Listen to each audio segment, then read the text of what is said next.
Красивый катер какой. Это переправляет иммиграционная служба. Когда люди уезжают с этого острова, они сядут на этот катер, их довозят до корабля.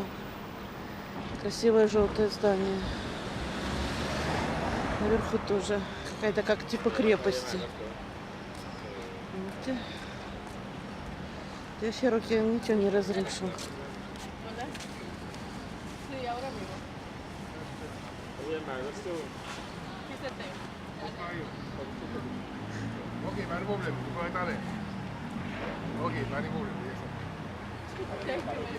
Шоппинг-центр.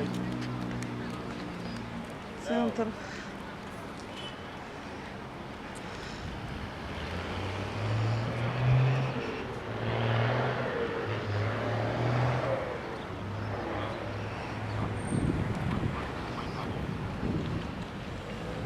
Парусники стоят.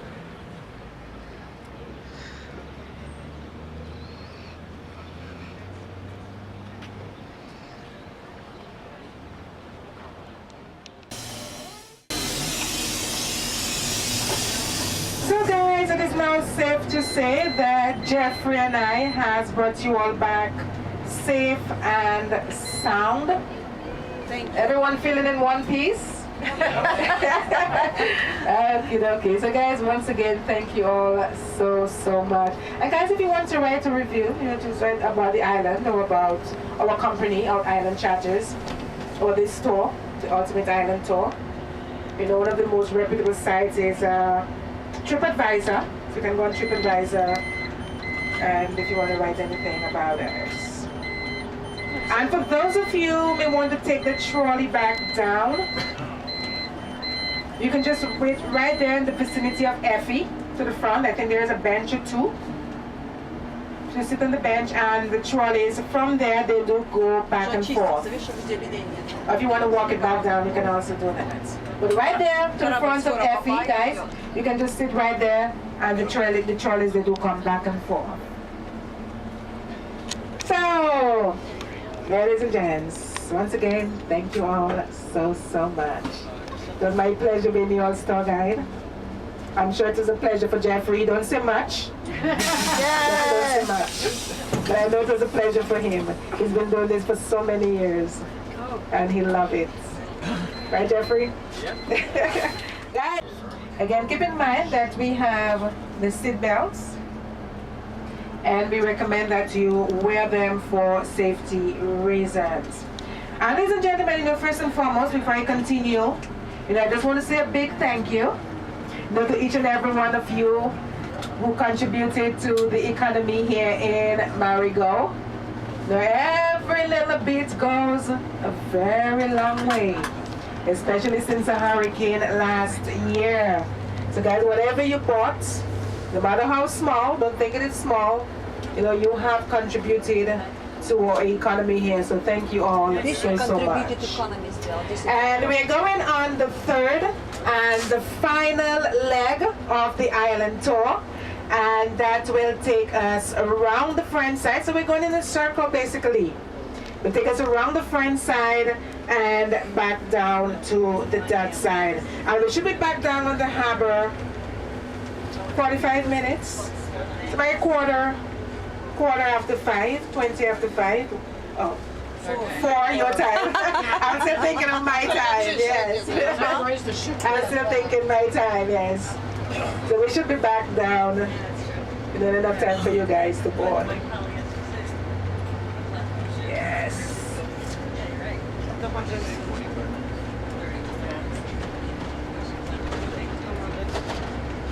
Smelling something delicious.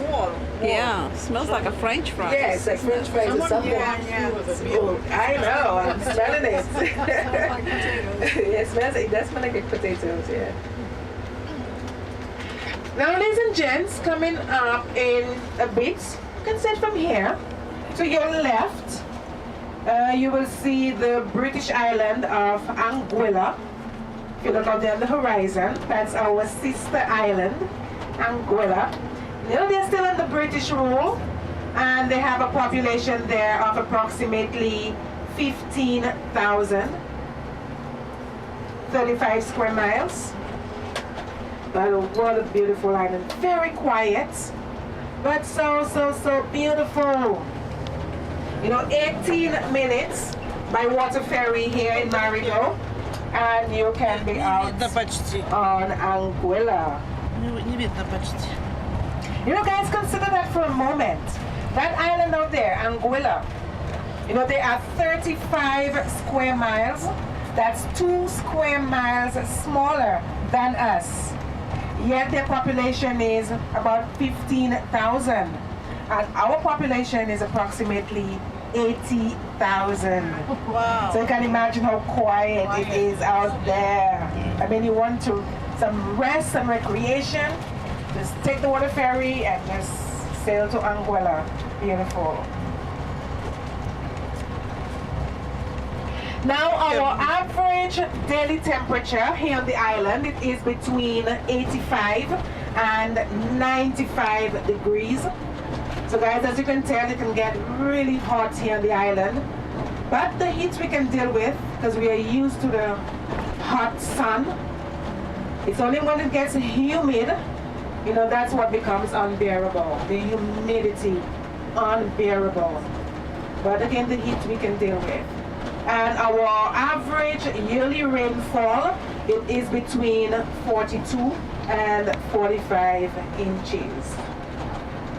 Now guys, coming up in a bit, also to your left, we have another roundabout. And in there you will see a statue of Lady Liberty. See her tall and gorgeous, a little bit dirty from the hurricane last year, but nonetheless gorgeous. And guys, you will see her hands is like this, just her hands like this. And that is because she always held a lantern, which did survive the hurricane, but someone took it down a few months ago and they have not replaced it. No idea why. And Lady Liberty, she was always that particular lady, you know, many years ago, that walked in front of various matches. So she always walked ahead with a lit lantern, signifying that she was lighting the way to freedom. And guys, for those of you who are Americans, you know, just like your Statue of Liberty, this was also a gift to us from France. Yeah.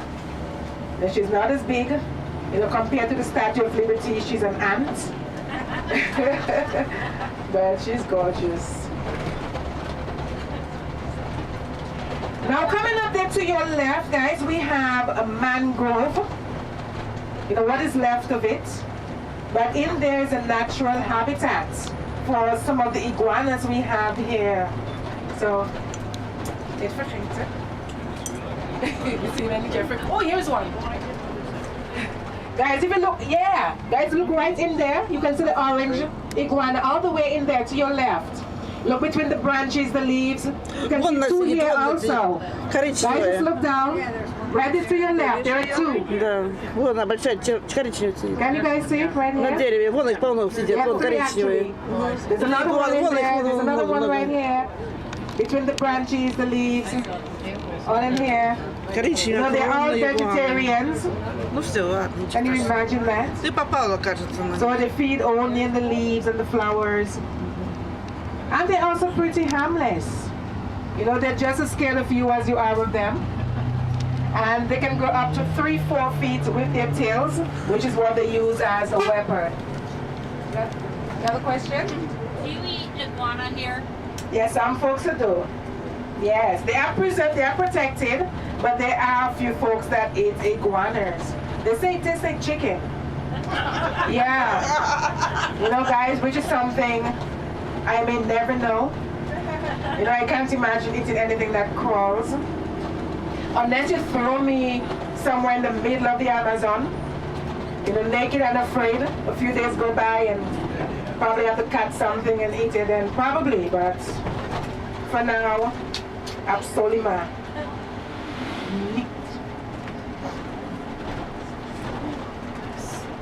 Absolutely not. Now, ladies and gents, as we continue to drive through the island, if you look right there to your right, look right there across, you will see some pink flowers, some bright pink flowers. See them right here? Right across also, directly in front of us, you can see some on that open field.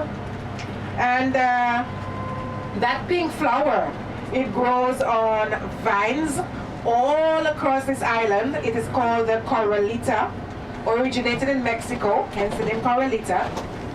You see it right here. And it is the national flower for the French side, which is the side that we are now on. Guys, if you look up in the hills, you can see how invasive it is. Very, very invasive. And in a matter of weeks, with a bit of rain, it can take over everything, literally take over everything. The trees, little trees in there. What's all those weeds? Weeds? Yeah. They love the rain. Love, love, love the rain. And seeing that we're on flowers, guys, you know the national flower for the Dutch side, it is the yellow sage. No, we won't be seeing any of those today because, you know, most of the trees were destroyed during the hurricane last year. And our national tree is the flamboyant, and the national bird is the brown pelican. So both sides has their own national flower, which again the French coralita, right there to your left and to your right, the Dutch yellow sage, and both sides share the national tree and the national bird. Now guys, if you take a look at the vehicle in front of us, directly in front of us, you can see that it has a long white plate, same like the bus that we're on. And this is a license plate for the French side. And they do keep their plates, you know, year in and year out. But every 5 years, they're given a new sticker that they place on their windshield. Now for the Dutch side, we have a pink and blue license plate. Is any of them? I'm not seeing any of them right now. So pink and blue. And go guys, right here to your left, the Jeep, the gray Jeep, parked in there by the supermarket, that is the Dutch. Now every year on the Dutch side, you know, the color of the plate changes, but our numbers remain the same. So we get to keep our same number. After we have paid our road tax, which is $163.50. Now we're given a different color plates, but again, our same number. And guys, the main reason why, you know, we pay road tax every year, we change our license plate every year, is because it's some form of revenue on the Dutch side. You know, keep in mind that we are semi-independent from Holland, so we are only semi-financed by Holland, so we have to find some ways of bringing in some money. Whereas the French side, they are part of the European Union, so they are fully financed by France, so they don't have to really bother themselves, you know, finding ways to bring in revenue here on the French side. So it's every 5 years, and they pay about 25 euros. It's a huge, huge, huge gap.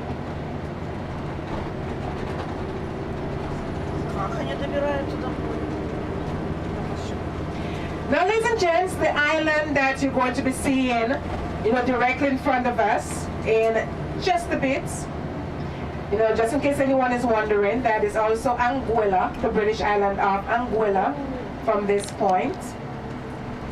Anguilla, also affectionately known as Snake Island. And guys, not because they have any snakes over there, but just because of the length and the shape of the island.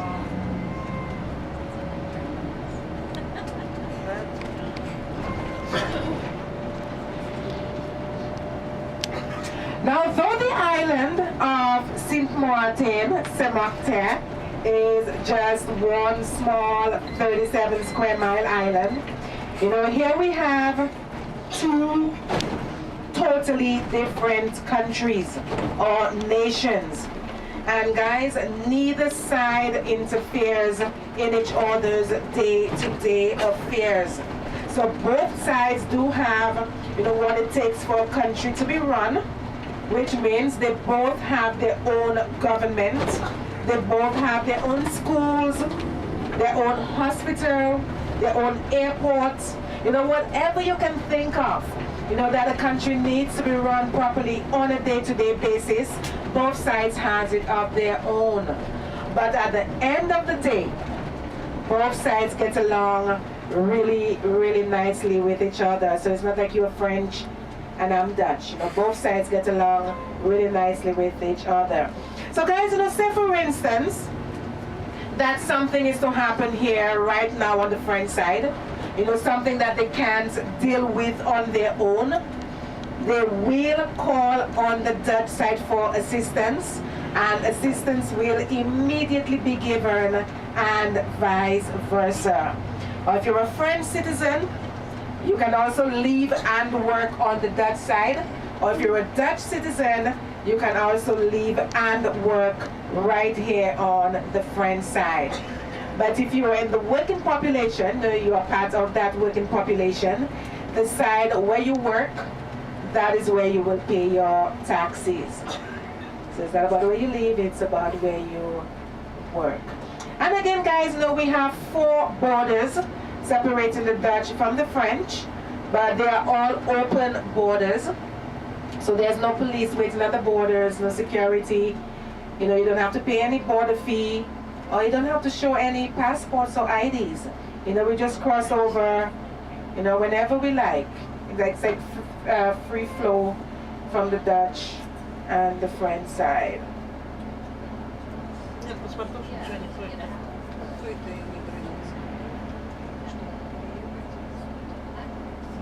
I know oftentimes I do get asked, you know, Bernice, which side is more expensive? Is the Dutch side more expensive than the French, or the French more expensive than the Dutch? You know, it's basically the same. You know, oftentimes person thinks that the French side is more expensive, but they basically try to keep it balanced, so there's no issues. So basically both sides are, you know, are the same. If you look at the prices, they're basically the same on the French and the Dutch side. You know, the only difference between the Dutch and the French, when it comes to the minimum wage, you know, your minimum wage, you know, the French side, their minimum wage is a bit higher than us on the Dutch side.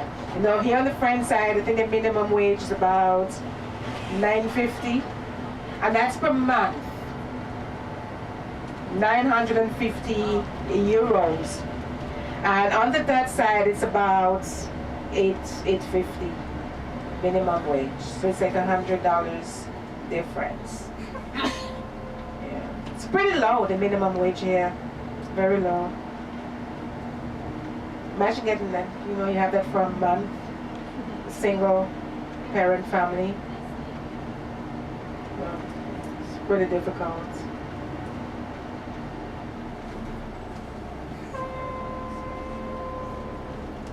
So guys, if you look right there to your right, all of this is due to the hurricane last year.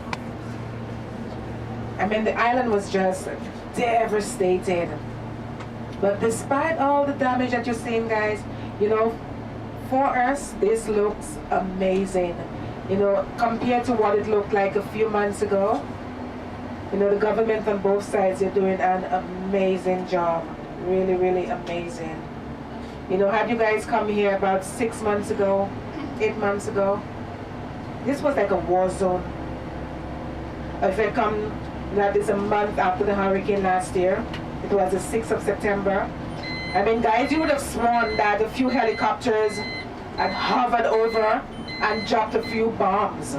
That's exactly what it looked like. You know, guys, you know, a few days, not a few days, I think a day after the hurricane last year, you know, my sister and I, and a friend, you know, we're walking across, you know, going to check up on friends and family, and we met a few Dutch soldiers from Holland. You know, they were asking us our name, and we got into to having a conversation. You know, and they said to us, you know, guys, we have been to war zone, we have been to Afghanistan, and we have seen war zones. I mean, horrible. But what we're seeing right now on this island, we have never seen anything like this, not even in Afghanistan. So you can imagine what the island looked like before. Catastrophic. Now guys, this area that we're going to be driving through, it is called Grand Cas. Lovely area. Though for those of you visiting for the first time, you cannot tell that right now. But such a beautiful area. But it is also one of the areas that was really badly destroyed by the hurricane last year. You know, so many persons lost their homes and their businesses here in Grand Cas. But we'll rise. We are hopeful, we are optimistic. We're living by faith. You know, things not yet seen, but we are hopeful. We gotta rise from the ashes like the great phoenix. We gotta rise bigger and stronger and better. You know guys, it has been estimated, you know, that it is going to take us at least 10, 15 years to get to where we were. You know, we did have another major hurricane about 23 years ago, and it did take us around that time, 10, 15 years to get to where we were. And just when it seemed like we were there, you know, we started to exhale, you come above water, the sigh, oh, so relieved. Along came that hurricane last year and just shoved us back another 10, 15 years.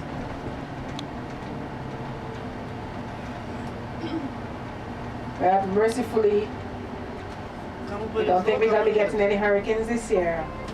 We're almost there. At the end of this month, we're going to be in the clear until June of next year. Yeah, so fingers crossed, you know, we don't even get a category 1 because so many buildings were compromised here that just a little puff of wind and it's going to come tumbling down. So fingers crossed, not even a tropical wave we get here.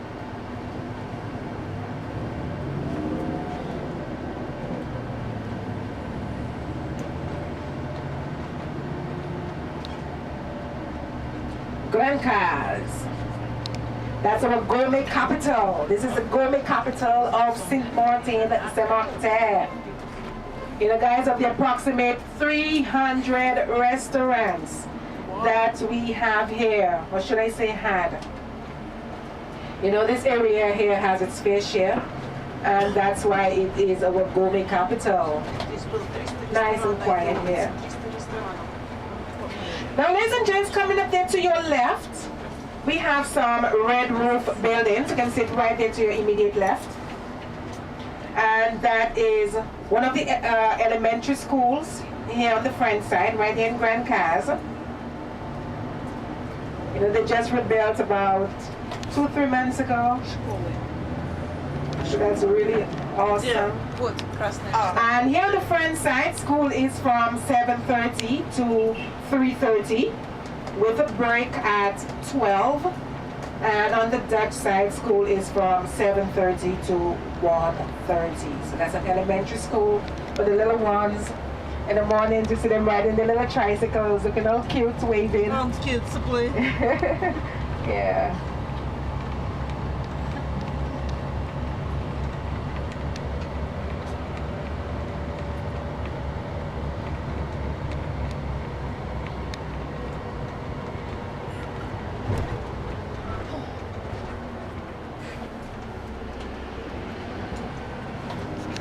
Now coming up to your left, we have the L'Espérance Airport, and that is the airport here on the front side. Again guys, keep in mind, one island, but 2 totally different countries. So both sides do have everything of their own. There's 2 of each here, one on the Dutch and one on the French. So again, to your left, that's a French airport. It is called L'Espérance. And the runway there is only half a mile long. And they mainly go to small Caribbean islands, the surrounding islands. You know, like Dominica, St. Lucia, French Guiana, St. Pat's. Martinique, Guadeloupe, mainly the small surrounding islands. Now on the Dutch side again, guys, that is where we have our international airport, that is Princess Juliana International, and it does serve both sides of the island. That's where all the major airlines come through. American Airlines, Spirit, British Airways, JetBlue, of course KLM, which is our Dutch Royal Airline, and also Air France, which is a French airline. These are just to name a few. So that's a runway right here. Let's be honest. Now guys, in just a bit, to your right, I'm going to point out something in the hills. I will let you know when you can start looking. Yeah, so you can start looking about now, especially for those of us up front. So guys, you look into your right, and you can see an excavation site up there in the hills. It goes all the way behind this hill also. But this right there is one of the most important archaeological sites in the entire Caribbean. And that is because in 1987, an Arawak village was unearthed there. An entire village, guys. And hundreds of different artifacts were dug up. And the most important ones, you will find them in the museum in Marigot. Beautiful, beautiful artifacts. Now the first inhabitants of this island, of course, they were the Arawaks, they were the Amerindians, and they were the ones who first named this island Swaliga, meaning the land of salt. So before Columbus came here in 1493, this island was called, for hundreds of years, it was called Swaliga by the indigenous people. But Columbus renamed it, he claimed it, and renamed it San Martin after the Spanish saint St. Martin of Tours.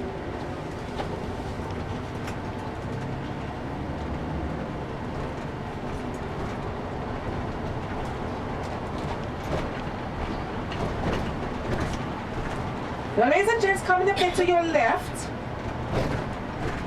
you will see a lot of homes in there, and these are all condos and villas.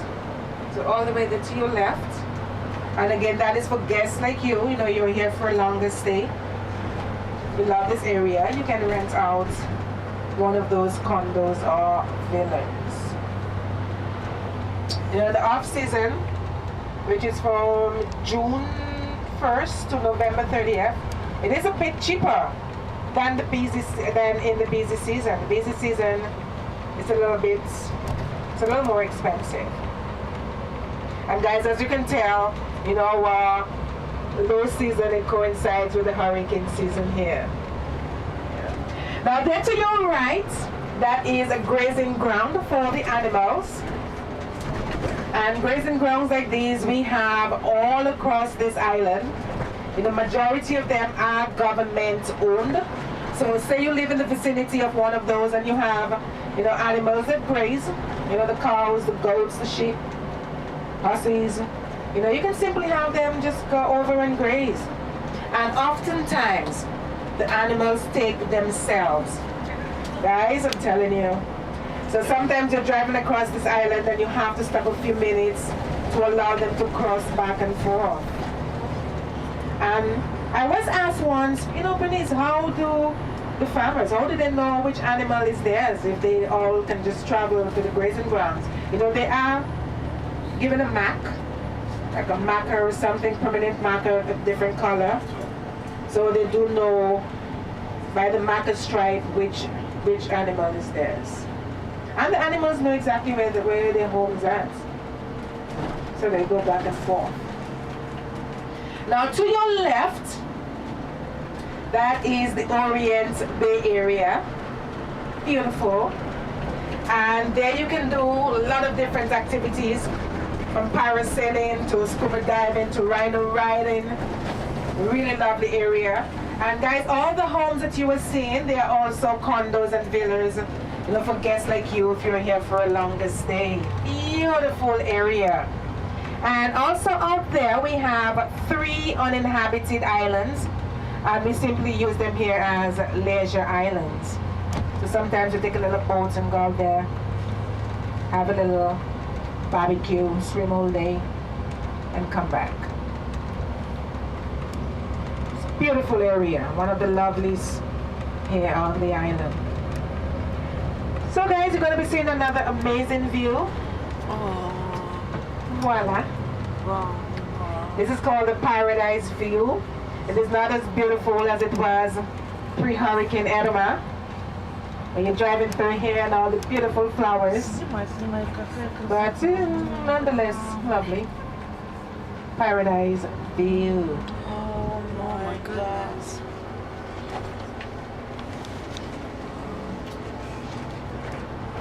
Now coming up around the bend, you look to your left. You look to your left, and that is the French island out there of St. Barthélemy, affectionately called St. Bats. We call it the island for the rich and the famous, because so many famous persons have homes out there. Jennifer Lopez, Britney Spears, Michael Kors, Tom Cruise, Jimmy Buffett, I know Jimmy Buffett. Let me say Jimmy Buffett. Yeah, all these guys have homes out there. Beautiful island, but very expensive. Very expensive. Yeah. Yeah, they usually congregate here, all the houses. You can see them up in the hills.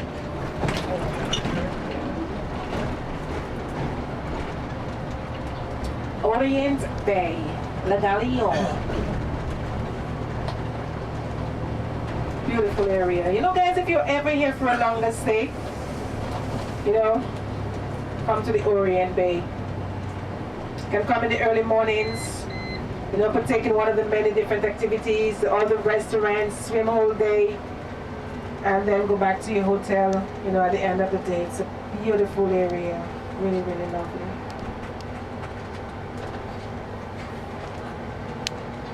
Now here on the French side, we have our local police. They're called the municipals, and they are responsible for traffic. We also have the French police that comes in from France. They are called the gendarmes, and the gendarmes, they are rotated every 6 to 9 months. On the Dutch side, we also have our local police, and we also have the Dutch police who comes in from Holland. They are called the maréchaussées, and they are also rotated. And often, guys, you know, I do get asked also, Bernice, do you all have, you know, an army? Do you all have your own army here on the island? We don't, but the French side, you know, they need the French army, they can call in for them. Or on the Dutch side, if we need the Dutch army, we can call in for the Dutch army. And it's pretty close by. They're pretty close by. They're not in Holland or in France. You know, they are based, they have a base also, the French, the army, they also have a base in Guadeloupe. That's a Dutch island, just a little further from us. So if anything happens here and they need the French army, they can just come in from Guadeloupe. And on the Dutch side, you know, they also have a base in Curacao. So something happens on the Dutch side, you know, they're pretty close by that they can just come in and, you know, help out. As what happened here last year after the hurricane.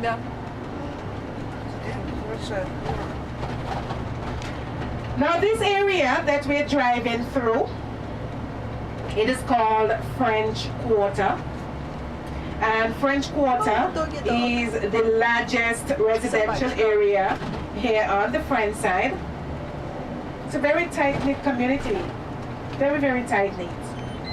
You know, there have been folks, generations living here, I mean, for hundreds of years.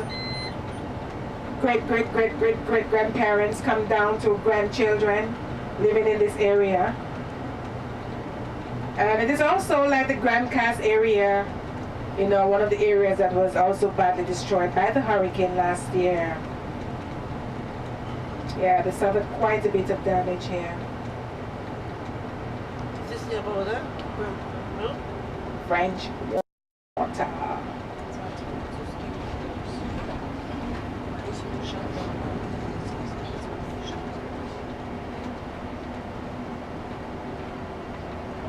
Now the official language here on the French side, it is French, but English is widely spoken. On the Dutch side, the official language is Dutch, but English is also widely spoken. Now here on the French side, in all the schools, the curriculum is in French, with English, Spanish, and the dialect Patois or Creole as subjects. On the Dutch side of the island, in all of the private schools, the curriculum is in English, with Dutch, French, and Spanish as subjects. And in the government or the public schools, the curriculum is in Dutch, with English, French, and Spanish as subjects.